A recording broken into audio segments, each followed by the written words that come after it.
Hi everyone, a little while ago I wanted to try painting with gouache on canvas, and I found out that it works pretty well as long as you don't use too much water, otherwise the gouache will just kind of slide off the canvas and not adhere as well. I also recently painted a polar bear on the same type of canvas. But while I was doing my research about whether or not it was a thing to paint with gouache on canvas, I found out that people suggest using acrylic gouache rather than regular gouache. So for those of you who don't know the difference between regular gouache and acrylic gouache, basically the binder is a little bit different. And whereas when with regular gouache, once it's dry, you can reactivate with water, just like watercolor.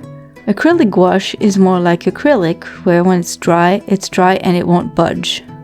So I do have a set of acrylic gouache. It's by Turner, and they're called Acryl gouache. And I decided to give it a shot. I used again the same type of canvas. It's a Pebeo canvas board, and it was not painted, it's just natural, and I really like this color. I think it makes for a striking background against the colorful painting. This time I decided to paint a puffin because I think they're really cute birds. I really love how they fly. They kind of look goofy, but they're really cute birds.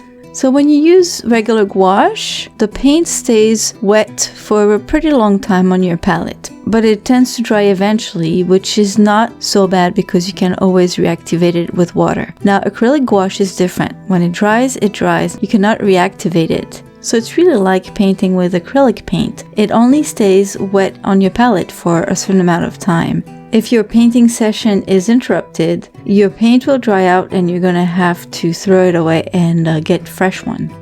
So I decided to try a new Stay Wet palette and see how well it worked. And I'll make a better video about those pretty soon. But basically you use a sponge full of water in a box, and you put palette paper on top of it, and your paint stays wet for a very long time.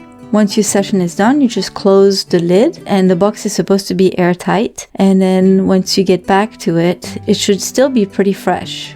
So I get my sponge all wet, and I put my paper on top of it. It's kind of like parchment paper or wax paper. Like if you want to make one yourself, you could do that too. And I only put 2 colors on it at first because I knew I would have to interrupt my session. So I just put the black and the white to start with the base colors. And right away when I applied it to the canvas, it was a lot different than using regular gouache. It didn't glide on the canvas, it just stayed on it, and it was a lot more opaque. So it really had a nice grip on it, and I found it easier than using regular gouache.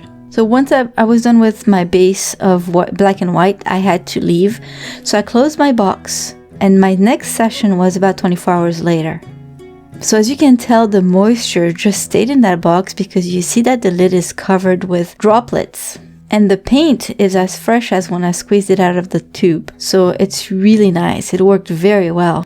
The paper is all wet, and yeah, I'm very excited about that. So I was able to just get started again without preparing anything. I just jumped right back in.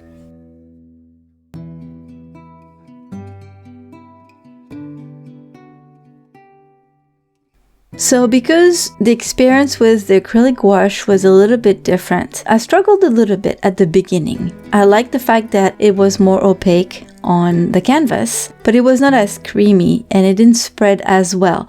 So I had to figure out the right amount of water to use so that it was a little bit smoother and so that I could blend the colors a little bit easier as well. Once I figured that out, it was really easy, and I had a lovely time doing this.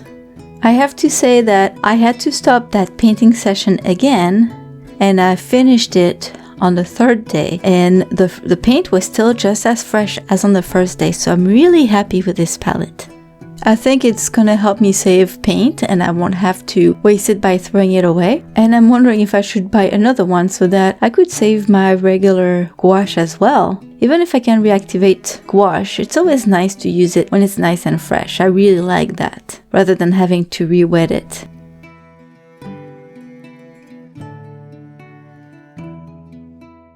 When I did the painting with the regular gouache, I used some Holbein gouache. I'm fairly new to it, but I really, really like it. It's so creamy and it's really lovely to use. I think it's really becoming my favorite gouache. I have quite a few tubes of M-Gram and Winsor Newton, which I really like, but I think the Holbein is just, it's on another level. And somebody mentioned on that video that I should try the Holbein acrylic gouache. At first I wasn't sure if I should just buy another set of gouache, because now I have quite a few tubes of different types of gouache and different brands. But since I really like the Holbein regular gouache and that I enjoyed my experience on the canvas with the acrylic gouache better, I'm thinking I really should try the Holbein acrylic gouache to see how it compares with the Turner one.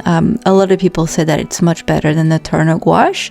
Some people like the Turner gouache better. There is a difference in price. The Turner brand is cheaper, but I think I'm going to get a set and try it out and see how well it works. So you can count on another mini painting like this one and the polar bear and the penguin, just to compare, to have a fair comparison between those 3 different gouache on the same surface. So that's it for today. I hope you liked this little video, and let me know if you've tried acrylic gouache before and if there's one that you like best, whether it's the regular one or the acrylic one.